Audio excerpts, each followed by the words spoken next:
வணக்கம் தோழர்களே. ஒரு 2-3 மாதத்திற்கு முன்னால் வாசித்த ஒரு சிறுகதை நம்மை என்னவெல்லாம் செய்யும் என்று நினைக்கிறீர்கள்? சில சிறுகதைகள் நம்மை சந்தோஷப்படுத்தும், சில சிறுகதைகள் நம் மனசை பிராண்டி எடுக்கும், சில சிறுகதைகள் வேதனையை தரும், சில சிறுகதைகள் மனசுக்குள் ஆழ பதிந்து நம் மனசை விட்டு நீங்காமல் எல்லா நேரமும் ஏதோ ஒரு நமைச்சலை, ஏதோ ஒரு பதைபதைப்பை, ஏதோ ஒரு பரிதவிப்பை கொடுத்து கொண்டே இருக்கும். அப்படி ஒரு சிறுகதையைத்தான் ஒரு 2-3 மாதங்களுக்கு முன்னால் நான் வாசித்தேன். வாசித்த அந்த நொடியிலேயே உங்களோடு பகிர்ந்து கொள்ள வேண்டும் என்று நினைத்தாலும் கூட மனசுக்குள் அந்த கதை உட்கார்ந்து கொண்டு என்னை ஏதோ செய்து கொண்டிருந்தது. ஏதோ ஒரு வலி, ஏதோ ஒரு வேதனை. இப்படியெல்லாம் கூட நடக்குமா? இன்னமும் கூட இந்த மாதிரி நடந்து கொண்டுதானே இருக்கிறது. இதிலிருந்தெல்லாம் எப்போதுதான் விடிவு காலம் வரப்போகிறது? இதற்கெல்லாம் என்னதான் தீர்வு? எப்போதுதான் மனிதர்கள் நல்லவர்களாக மாறுவார்கள்? இது அது என்று மனசை போட்டு உழப்பிக்கொண்டு இன்னமும் அந்த வலியிலிருந்து, அந்த கதை மாந்தர்களிலிருந்து வெளியே வராத ஒரு நிலைதான். ஆனால் இதற்கு மேலும் இந்த கதையை உங்களோடு பகிர்ந்து கொள்ளாமல் இருக்கக்கூடாது. ஏனென்றால் ஒரு சிறுகதை மூலமாக ஒரு சமூகத்துக்கு தேவையான பல நல்ல தகவல்களை சொல்லியாக வேண்டும். அதிலிருந்து நாம் நம்முடைய மீட்டெடுப்பை செய்தாக வேண்டும். இந்த மாதிரி எங்காவது நடந்தால் அதில் நம்முடைய குரல் ஓங்கி ஒலிக்க வேண்டும். அதை தாண்டி ஒரு நூற்றாண்டுக்கு முன்பு பாரதியாரும் பெரியாரும் பாரதிதாசனும் அம்பேத்கரும் கனவு கண்ட அந்த பெண் விடுதலை என்பதும், பெண் உயர்வுகள் என்பதும், பெண் சுதந்திரம் என்பதும் இன்னமும் கூட படித்த பெண்களுக்கே கூட வாய்க்காமல் இருக்கிறது என்பதற்கான சத்திய சாட்சியாக இந்த சிறுகதையை சொல்லலாம். சிறுகதையை எழுதிய அந்த கவிஞர், ஒரு கவிஞர் சிறுகதை எழுதியிருக்கிறார் என்பது கூடுதல் மகிழ்ச்சி. ஏனென்றால் கவித்துவமான அந்த நடை சிறுகதையில் நிச்சயமாக பிரதிபலிக்கும் என்பதை இந்த சிறுகதையில் நீங்கள் பல இடங்களில் உணர முடியும். கவிஞர் கயல் ஆரண்யம் என்கின்ற அற்புதமான தொகுப்பை நம்முடைய தமிழ் கூறும் நல்லுலகத்துக்கு கொடுத்த அந்த அற்புதமான கவிஞர் இப்போது சிறுகதையின் பக்கம் தன்னுடைய கவனத்தை திருப்பி முதல் சிறுகதை என்று நினைக்கிறேன், வனம் என்கின்ற அந்த தொகுப்பில், அந்த பத்திரிகையில் இந்த சிறுகதை வந்திருக்கிறது. வனம் என்கின்ற அந்த பத்திரிகையில் திரிபு என்கின்ற இந்த சிறுகதை. திரிபு என்றால் என்ன என்று இலக்கணம் வாசித்தவர்களுக்கு நன்றாகவே தெரியும்.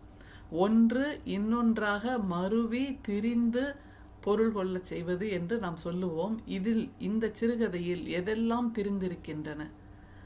முதலில் நாம் கவனிப்பது, மனிதனாக இருக்க வேண்டிய நாம் திரிந்திருக்கிறோம், அல்லது அரக்கர்களாக இருக்கிற நாம் மனிதர்கள் என்ற ஒரு தோற்ற போலியில் உலவிக் கொண்டிருக்கிறோம் என்கின்ற அந்த சிந்தனையை, அந்த சித்திரத்தை நம்முடைய கயல் மிக அற்புதமாக இதில் தெரிவிக்கிறார். அதை தவிர கயல் என்கின்ற அந்த கவிஞர், கயல் என்கின்ற அந்த பேராசிரியர், கயல் என்கின்ற அந்த சமூக போராளி, இதையெல்லாம் தாண்டி கயல் என்கின்ற அந்த நுண்ணியமான பார்வைக்கு சொந்தக்காரர். ஒரு பெண்ணின் மௌனம், ஒரு பெண்ணின் இயல்புகள், ஒரு பெண்ணின் நிகழ்வுகள், ஒரு பெண்ணின் வாழ்க்கை எப்படியெல்லாம் நுணுக்கமாக பார்க்க வேண்டியது, அவளுக்குள் அவளால் நிகழ்கின்ற அந்த செயல்பாடுகள் எல்லாம் எப்படி அவதானிக்கப்பட வேண்டியது. அவள் மௌனமாக இருந்தாலும் அதில் ஏதோ ஒரு செய்தி இருக்கும், அவள் ஏதாவது சொன்னாலும் அதில் ஏதோ ஒரு செய்தி இருக்கும், அவள் எதையாவது புறக்கணித்தாலும் அதில் ஏதோ ஒரு செய்தி இருக்கும் என்கின்ற இந்த நுணுக்க வேறுபாடுகளை ஒரு பெண் என்கின்ற தளத்திலிருந்து இன்னொரு பெண்ணுக்கு நிகழ்வதை நம்முடைய கயல் மிக மிக நுணுக்கமாக அவதானித்து நமக்கு சொல்லுகிறார். இப்படியான ஒரு மிக நுணுக்கமான மைக்ரோஸ்கோபிக் பார்வை என்று சொல்வோம் இல்லையா, அந்த பார்வை நிச்சயமாக பெண் எழுத்துக்கு உண்டு என்பதற்கான சத்திய சாட்சி தான் இந்த திரிபு என்கின்ற சிறுகதை. நிச்சயமாக எதிர்கால தமிழ் இலக்கியத்தில் நம்முடைய தோழி கயலுக்கு மிகவும் சிறப்பான ஒரு இடம் காத்து கொண்டிருக்கிறது. காரணம், இந்த மாதிரியான பெண் இயல்புகளை எழுதுவது என்பது சவாலான, எளிமையான காரணம் அன்று, எளிமையான விஷயம் இல்லை, சவாலானது. அதில் சொல்லப்படுகின்ற அந்த செய்தியை எவ்வளவு கவனமாக ஒரு கண்ணாடி பாத்திரத்தை கையாள்வதைப் போல் மிக நுணுக்கமாக, எந்த இடத்திலும் வார்த்தைகள் தவறிவிடாமல், ஆனால் சொல்ல வேண்டியதை சொல்லியாக வேண்டிய கட்டாயம் இருக்கிறது. இனிமேலும் இதை பற்றியெல்லாம் பேசாமல் இருப்பது கூடாது. சீதை மௌனமாக இருந்து விட்டாள், கண்ணகி மௌனமாக இருந்து விட்டாள், நளாயினி மௌனமாக இருந்து விட்டாள், ஊர்மிளை மௌனமாக இருந்து விட்டாள். இதற்கு மேலும் அகலிகை மௌனமாக இருந்து விட்டாள். இதற்கு மேலும் இதற்கு மேலும் இதற்கு மேலும் பெண்கள் மௌனமாகத்தான் இருக்க வேண்டுமா என்கின்ற ஒற்றை கேள்வியை சுமந்து நிற்கிறது இந்த சிறுகதை. இது நமக்குள் கிளர்ந்து எழச் செய்கின்ற கேள்விகள் பல, வலிகள் பல, வேதனைகள் பல. இந்த சிறுகதையை கேட்ட பின்பு உங்களில் சிலர் யோசிக்கக்கூடாது, இதெல்லாம் என்னம்மா வெறும் கற்பனை. இல்லை தோழர்களே, எந்த ஒரு விஷயமும், இலக்கியத்தில் எழுதப்படும் எந்த ஒரு விஷயமும் கற்பனையே கிடையாது. அது வாழ்க்கையின் மிக நெருக்கத்திலிருந்து எழுப்பப்படுகின்ற, மிக நெருக்கத்திலிருந்து எழும்பி வருகின்ற உணர்வுகளின் ஓட்டம்தான். எந்த ஒரு படைப்பாளியும் வானத்தின் வெளியிலிருந்து, வெட்ட வெளியிலிருந்து ஒரு சிறுகதையோ ஒரு புதினத்தையோ கொண்டு வந்து விட முடியாது.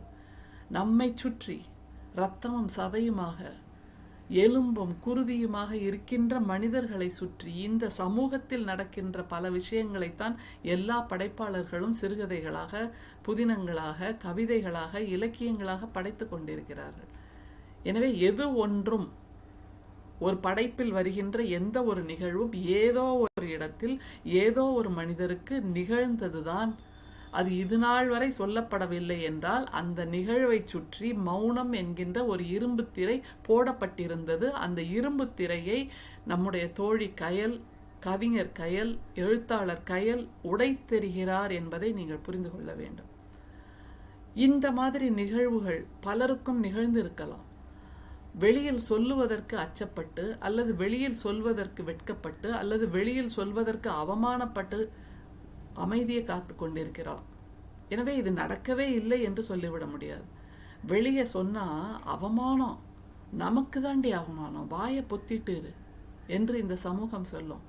நாளைக்கு நீ வெளியில் நடந்து போகணும்ல, 4 பேர் உன்னை பார்த்து காரி துப்பணுமா, கொஞ்சம் வாயை பொத்து அமைதியா இரு என்று எல்லா அறிவுரைகளும் பெண்களுக்கு பெண்களுக்கு பெண்களுக்குத்தான் மாறி மாறி சொல்லப்பட்டு கொண்டிருக்கின்றன.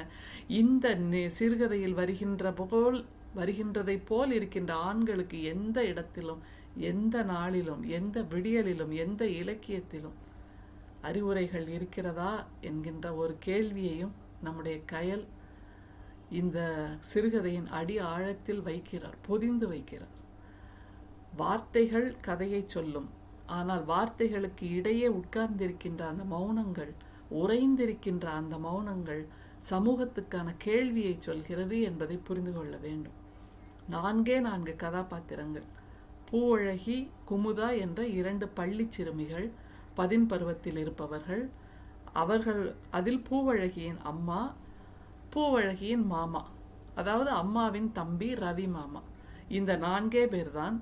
அதில் ரவி மாமாவோடு நேரடியாக தொடர்பில் இருக்கின்ற அம்மாவும் பூவழகியும் தான் முக்கிய கதாபாத்திரங்கள். இந்த 3 பெண்கள் வருகிறார்கள், ஒரு ஆண் வருகிறான். இந்த ஒற்றை ஆண் இந்த அம்மாவையும் அம்மாவின் மகளையும், அதாவது தன்னுடைய அக்காவையும் அக்காவின் மகளையும் எப்படி அந்த சிந்தனையை கட்டுப்படுத்துகிறான், தன்னுடைய கட்டுக்குள் கொண்டு வருகிறான், எப்படி நாசுக்காக ஒரு அரசியல் செய்து சூழ்ச்சி செய்து தன்னுடைய சிந்தனையை, தன்னுடைய கற்பனையை, தன்னுடைய அபிலாஷையை தீர்த்து கொள்கிறான். அது சரியானது என்று அக்காவை எப்படி நம்ப வைக்கிறான். இந்த சின்னஞ்சிறு பூவழகி, 10 பருவத்து பூவழகி எப்படி சொல்ல முடியாத வார்த்தைகளால் அவளுடைய இருப்பு சின்னாபின்னமாக்கப்படுகிறது என்பதை மிக மிக மிக வலியோடு, மிக மிக மிக நாசுக்கோடு, கண்ணியத்தோடு, கௌரவத்தோடு நம்முடைய கயல் சொல்கிறார். நம்முடைய வனம் பத்திரிகைக்கு நாம் முதலில் வாழ்த்துக்களை சொல்ல வேண்டும். ஏனென்றால் இது சென்சிட்டிவான ஒரு சிறுகதை. இந்த சிறுகதையை கயல் எழுதி கொடுக்க அவர்கள் மிகச் சிறப்பாக ஒரு கண்ணியத்தோடு, கௌரவத்தோடு இதை வெளியிட்டு இருக்கிறார்கள் என்பதே பாராட்டுக்குரிய விஷயம். கொஞ்சம் அந்த கிளைமேக்ஸை மாற்றி கொடுங்க மேடம், இல்லை இந்த கதையோட போக்கை இப்படி மாற்றிருங்களேன். இது மாதிரி கதையை ஏற்றுப்பாங்களா, சமூகத்தில் ஏற்றுப்பாங்களா என்பதான பல கேள்விகள் எழுப்பி இருக்கலாம். ஆனால் அது மாதிரியெல்லாம் செய்யாமல் வனம் என்கின்ற அந்த பத்திரிகை குழுவினர் இந்த சிறுகதையின் முக்கியத்துவம் புரிந்து, இந்த சிறுகதை காலத்திற்கு தேவையானது, இனி வருகின்ற காலத்திலாவது இந்த மாதிரி சம்பவங்கள் நிகழாமல் இருக்க வேண்டும் என்றால் ஒரு எச்சரிக்கை மணியை யாரோ ஒருவர் அடித்தாக வேண்டும் என்கின்ற அந்த நுண்ணறிவோடு, அந்த நுண் புரிதலோடு இந்த சிறுகதையை வெளியிட்டிருக்கிறார்கள் என்பது பாராட்டுக்குரிய விஷயம். எனவே வனம் பத்திரிகை குழுவினருக்கு பாராட்டுக்கள். அதே போன்று a delicate, a sensitive issue is dealt by our dear friend Kayal in this short story called Tiribu. I think this story is universal. It's not only Tamil background, it has a universal value, it has a universal appeal. It can be translated into English because this message has to reach the wider audience, all the readers in the world. Somewhere in the world, some nook and corner in the world, a single girl is always affected by this kind of activities of the society. And the society keeps a deliberate silence about all this. But let us break all the silence, because this is high time we broke our silence and talked about all these issues, which should not prolong for a longer more time. This is enough. This is enough and this is enough. போதும் தோழர்களே, பெண்ணின் வலிகள் இந்த சிறுகதையோடு முடிவடைய வேண்டும். இந்த சிறுகதை, திரிபு என்கின்ற இந்த சிறுகதை இனிமேல் வாசிக்கப்பட்டால் அப்படி ஒரு காலம் இருந்தது, இப்போ அப்படி இல்லை என்று உற்சாகமாக, உணர்வு பூர்வமாக, நம்பிக்கையோடு சொல்கின்ற ஒரு சமுதாயம் வர வேண்டும் என்பதைத்தான் நம்முடைய கயல் இந்த சிறுகதையில் சொல்லுகிறார். மிகவும் அற்புதமான இந்த சிறுகதைக்கு அழகான ஒரு ஓவியம், திரிபு என்கின்ற இந்த சிறுகதைக்கு ஒரு அழகான ஓவியத்தை கொடுத்து வெளியிட்டிருக்கின்ற வனம் பத்திரிகைக்கு நம்முடைய வாழ்த்துக்கள். சிறுகதையை வாசிக்கிறேன், திறந்த மனதோடு கேளுங்கள். இப்படியெல்லாம் இருக்குமா, இப்படியெல்லாம் என்ன இது என்பதாக இல்லாமல் ஒரு கதாசிரியர் நிச்சயமாக தன்னுடைய 1000 லட்சம் கண்களால் பார்த்த ஒரு விஷயத்தை தான் நமக்கு உள்ளங்கையில் அள்ளி வைத்து தருகிறார் என்கின்ற புரிதலோடு இந்த சிறுகதையை அணுகினால் மகிழ்ச்சியாக இருக்கும். சிறுகதை கேளுங்கள் தோழர்களே. திரிபு என்கின்ற சிறுகதை. மசூதியில் மந்திரித்தது அது போதாதென்று மலையாள மாந்திரிகன் ஒருவனை அழைத்து வந்தார்கள். உருண்டையாக சிறு பந்து போல சுற்றி கிடந்த கருப்பு கற்றை முடிகளை வயிற்றிலிருந்து அவன் வெளியில் எடுத்ததாக தாழ்வான குரலில் அம்மாவிடம் ரவி மாமா சொன்னது கேட்டது. சத்தம் வராது சேலையால் வாய் பொத்தி கேவினாள் அம்மா. இனி சரியாயிடும்ல என திரும்ப திரும்ப கேட்டுக்கொண்டிருந்தாள். வெகு நேரமாக தூரத்தை தெரிந்த கிளைகளெங்கும் சிவப்பு பூக்களாய் பூத்திருந்த பூவரச மரத்தை பார்த்து கொண்டிருந்தாள் பூவழகி. அந்தியின் சிகப்பு வானமெங்கும் பரவி கிடந்ததன் பின்னணியில் இந்த மரம்தான் சூரியனை பிரசவித்தது போல் இருந்தது. இன்னொரு பக்கத்தில் இருந்து பார்க்கையில் சூரியனை மறைத்து பூத்திருந்த ஒரு மலர் கிளைகளில் அல்லாமல் வானத்தில் பூத்திருப்பதாய் தோற்றம் காட்டியது. கோ எஜுகேஷன் பள்ளியில் 10ஆம் வகுப்பு படித்து கொண்டிருந்தாள் பூவழகி. அவளுடைய வகுப்பில் படித்த குமுதா பள்ளியிலிருந்து எந்த பையன்களிடமும் பேசாத ராங்கிக்காரி என்று பெயர் எடுத்தவள். பூவழகியின் அம்மாவும் அவளுடைய அப்பாவும் பக்கத்து ஊரின் தொடக்கப்பள்ளி ஆசிரியர்கள் என்பதே அவள் பூவிடம் பாசமாக பழகவும் ஒன்றாக பள்ளிக்கூடம் போய் வரவும் காரணம். அன்றைக்கும் வழக்கம் போல் ஒன்றாகத்தான் பள்ளிக்கூடம் போனார்கள். வழக்கம் போலத்தான் எல்லாமும் நடந்தது. அதாவது வீட்டுக்கு திரும்பும் வழியில் ராயர்கடை முக்கருகே இருந்த மாமரம் வரும் வரைக்கும். ஏய், எனக்கு கொஞ்சம் மாங்காய் பறிச்சு தரியா என கொஞ்சம் குரலில் கேட்டதும் சிறகு பொத்திய பச்சை கிளிகள் கிளைகளில் ஊஞ்சலாடுவது போல் தொங்கிய அந்த மாங்காய்களில் ஒன்றை பறித்து அவளிடம் வீச அது நேராக அவள் நெற்றியில் போய் மோதியது. பதறிப்போன பூவழகி ஓடி வந்து பார்க்கும்போது கீழே விழுந்து விட்டிருந்தாள் குமுதா. பயப்படாத குமுதா, ஒன்றும் இல்லை என்று நெற்றியை தேய்த்து விட்ட போதுதான் கடல் மாதிரி ஆழமான அந்த கண்களை நன்றாக பார்த்தாள். திருத்தமான முகம், சிகப்பு வரிகளோடிய உதடுகள், மெல்ல அணைத்து கொண்டாள். குமுதா, லூசு, ஒழுங்கா போடுறதுக்கு என்ன என திட்டியபடி எழுந்து நடக்க ஆரம்பித்தாள் குமுதா. இப்போதுதான் அவளை முதல் முறையாக பார்ப்பது போல தோன்றியது பூவழகிக்கு. அப்படியே உட்கார்ந்திருந்தவளை, வா பூவழகி, எழுந்து வா என்று கூப்பிட்டாள். ஏதோ ஒரு சொல்ல தெரியாத புது உணர்வு அவளை பார்த்து கொண்டே இருக்கலாம் என தோன்ற வைத்தது. இருட்ட தொடங்கிருச்சு பூவு, சீக்கிரமா வா என்று எழுப்பி இழுத்து கொண்டு போனாள். அன்று மாறி போனது எல்லாமே. கணக்கு வீட்டு பாடம் செய்யும் போது தப்பு தப்பு என்று செல்லமாக தலையில் குட்டுவாள். அடிக்கடி எதுவும் இல்லையே என்று நெற்றியை ஆசையாக வருடுவாள். வெயிட் போட்டுட்ட என்று இடுப்பை அணைத்த போது, சீ விடு, கூசுது என்று ஓடி போனாள் குமுதா. அரையாண்டு தேர்வு விடுமுறை முடிந்து 2 நாட்கள் பள்ளிக்கு வரவில்லை என்றதும் பூவை தேடி வீட்டுக்கே வந்து விட்டாள். எப்படி இருக்க, ஜுரமாமே, நீ இல்லாம வகுப்பே பிடிக்கல தெரியுமா என்று நெற்றியில் கைகளை வைத்து மெல்ல அழுத்தினாள். காய்ச்சல், அவளை பார்க்காத ஏக்கம் என தடுமாற்றத்தில் இருந்த மனம் இப்போது முழுதும் கிளர்ச்சி அடைந்தது. பவுடரா பர்ஃப்யூமா, ஏதோ ஒரு மனம். அவளுடைய கரிசனமான பார்வை, அந்த ஸ்பரிசம். பூவழகி தன்னிலை இழக்க துவங்கினாள். குமுதா, போயிடு, உடனே போயிடு என முணுமுணுத்தாள். ஏதோ பேசுற, என்னன்னே கேட்கலையே என்று தன் முகத்தை நோக்கி குமுதா குனிந்த நொடியில் கட்டுகள் உடைத்து சடசடவென சிறகுகள் அடித்து விற்றென கிளம்பியது சாம்பல் வண்ண புறா. வரி வரியாக மேலும் கீழும் குறுகியும் நீண்டும் தெரிகிற அவளுடைய உதடுகளை தனக்கே தெரியாமல் முத்தமிட்டு கொண்டிருந்தாள். ஒரு நொடி இல்லை, அதற்கும் குறைவான நேரம். சட்டென பூவழகியின் முகத்தை தள்ளிவிட்டு அதிர்ந்து போய் கட்டிலிலிருந்து எழுந்தாள் குமுதா. அழுகையும் கோபமும் வேதனையும் கலந்து முகம் கோணியது. வெ என்ற சத்தத்துடன் அறையை விட்டு வெளியே ஓடினாள் குமுதா. மிக துல்லியமாக. அப்போது உள்ளே நுழைந்த அம்மாவுக்கு எதுவும் புரியவில்லை. விழாமல் இருக்க கட்டிலை கெட்டியாக பிடித்து கொண்டாள்.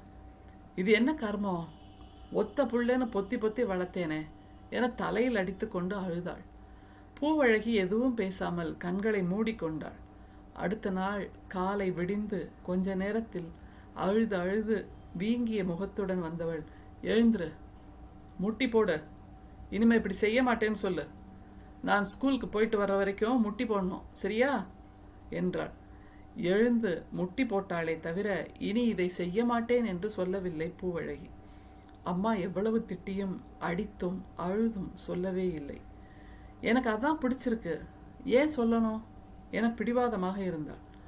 உங்க அப்பன் கூடவே நீ செத்து தொலைய வேண்டியதானே என்று மறுபடி அழுதவள் அன்று வேலைக்கும் போகவில்லை. பித்து பிடித்தவள் போல் இருந்தவள் இதற்கு என்ன செய்ய என்று ரொம்ப நேரம் யோசித்து தன் உதவாக்கரை தம்பியை ஃபோன் செய்து கூப்பிட்டாள். ரவி மாமா, வேலை ஏதும் பார்க்காத ஊர் சுற்றுபவன். காசு வேண்டும் என்றால் அக்கா என்று பாசமாக கூப்பிட்டு கை நிறைய அள்ளி கொண்டு போவான். பூவுக்கு இதெல்லாம் பிரச்சனையே கிடையாது. வர வர அவன் பார்வையே சரியில்லை.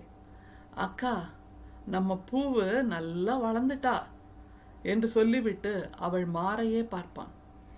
உனக்காக ஆசை ஆசையா வாங்கி வந்தேன் என்று கொலுசுகளை கொண்டு வந்து நான் தான் எங்க அக்கா மவளுக்கு போட்டு விடுவேன் என்று கெண்டை காலை தடவுவான். அம்மா இதை கவனிக்கிறாளா என்று பூவுக்கு தெரியவில்லை. அவனை தவிர தனக்கு உதவி செய்ய யாராலும் ஆகாது என திடமாய் நம்பிய அம்மா அவனிடம் இதற்கு பரிகாரம் கேட்ட நொடியே அவன் என்னை பார்த்து இழித்த மாதிரி தான் இருந்தது. நான் இதுக்கு மேலே லீவ் போட முடியாது, நீ இவளை பார்த்துக்க என்ன என்று அம்மா தெருமுக்கு திரும்பி இருக்க மாட்டாள். மாமா பூவு படுத்திருந்த கட்டிலில் ஓரமாக உட்கார்ந்து, உனக்கு தான் நான் இருக்கேன்ல, கவலைப்படாத என்று அவள் கழுத்தை வருடினான். மரியாதை கையெடுறா, எரிச்சலாக தட்டிவிட்டாள். என் பொறுமையை சோதிக்காத, இப்போ ஊர் உலகத்தில் இல்லாத என்னத்தை நான் அப்படி செஞ்சிட்டேன் என்று மறுபடி அவன் கைகள் அவளை நோக்கி நீண்டன. நீ போகலைன்னா அம்மாட்ட சொல்லிடுவேன் என்றதை கேட்டு அமைதியாக ஏதோ யோசித்துக்கொண்டே வெளியேறினான். அம்மா வந்த பிறகு அவளுக்கு கேட்காத சன்ன குரலில் ஏதோ பேசினான். அம்மாவின் முகம் வேதனையில் துவள்வது தெரிந்தது. மான மறுவாதையெல்லாம் போயிடும் ரவி, நீ எதுனா வழி சொல்லு என்று அழுதாள். சரிக்கா, நீ அழாத, நான் நல்லா யோசிச்சு நாளைக்கு இதுக்கு ஒரு வழி சொல்றேன் என்று கிளம்பினான்.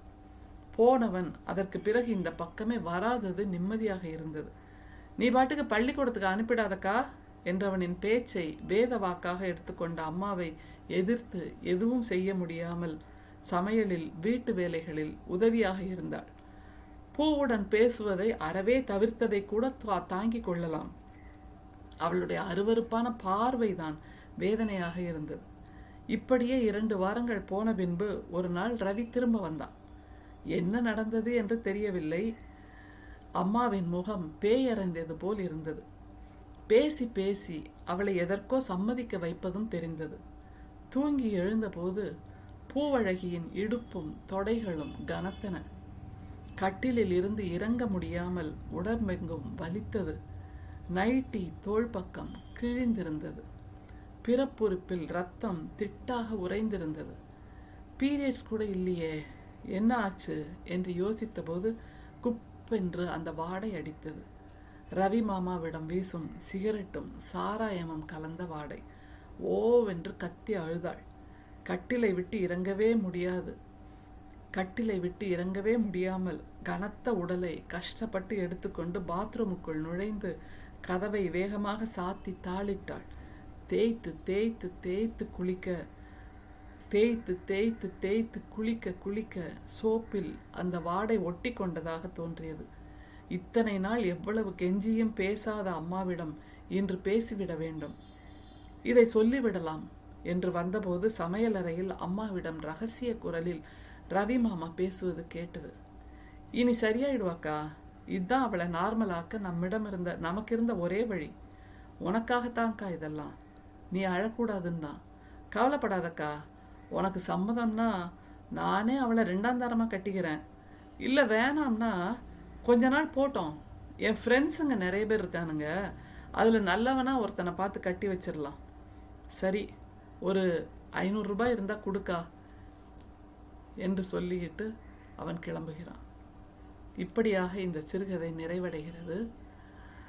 அந்த 10 பருவத்தில் டீனேஜ் குழப்பங்கள், எது சரி எது தவறு என்று தெரியாத அந்த 10 பருவ குழப்பங்கள், 10 பருவ தடுமாற்றங்கள், ஆனால் யாராவது வந்து தன்னை தொடும்போது இருக்கின்ற அருவருப்பு உணர்ச்சி, அந்த யாராவது தவறாக பார்த்தால் உணர்ந்து கொள்ளக்கூடிய அந்த உணர்ச்சி, உள்ளுணர்வு, இது எல்லாமே இந்த சிறுகதையில் கயல் மிகச் சிறப்பாக, பொருத்தமாக, துல்லியமாக, கண்ணியமாக கொண்டு வந்திருக்கிறார். ஒரு ஆசிரிய பணி செய்கின்ற அம்மாவால் கூட தன்னுடைய தம்பி செய்கின்ற தவறுகளை தட்டி கேட்க முடிவதில்லை. சமூகத்தின் பாதுகாப்புக்காக, சமூகத்திலிருந்து அவளுக்கு பாதுகாப்புக்காக ஒரு ஆண் துணை தேவையாக இருக்கிறது என்பதற்காக தன்னுடைய மகளை பலி கொடுக்கிறாள். அந்த அம்மா என்பது நிச்சயமாக வேதனைக்குரியது. விடியலை தேடுகின்ற அந்த வேளைக்கும் உரியது. விடியலை தேட வேண்டும் தோழர்களே. இந்த மாதிரியான பெண்கள் இனிமேலும் நம்முடைய சமூகத்தில் இருக்க வேண்டாம். இந்த மாதிரியான இக்கட்டான சூழல்கள் நம்முடைய பெண்களுக்கு இனிமேலும் நிகழ வேண்டாம். 10 பருவத்து பெண்கள் என்பவர்கள் நிச்சயமாக கண்ணாடி பாத்திரம் போல் ஜாக்கிரதையாக கையாள வேண்டியவர்கள். அவர்களை கசக்கி பிழிந்து பூமாலையை கிழிப்பது போல் கிழித்தெடுத்து விடக்கூடாது இந்த சமூகம் என்பதை மிக நுண்ணியமாக சொல்லுகின்ற இந்த திரிபு என்கின்ற சிறுகதையை கொடுத்த கயல் அவர்களுக்கு நிச்சயமாக நம்முடைய வாழ்த்துகளும் அட்சதையும் எப்போதும். நன்றி, வணக்கம்.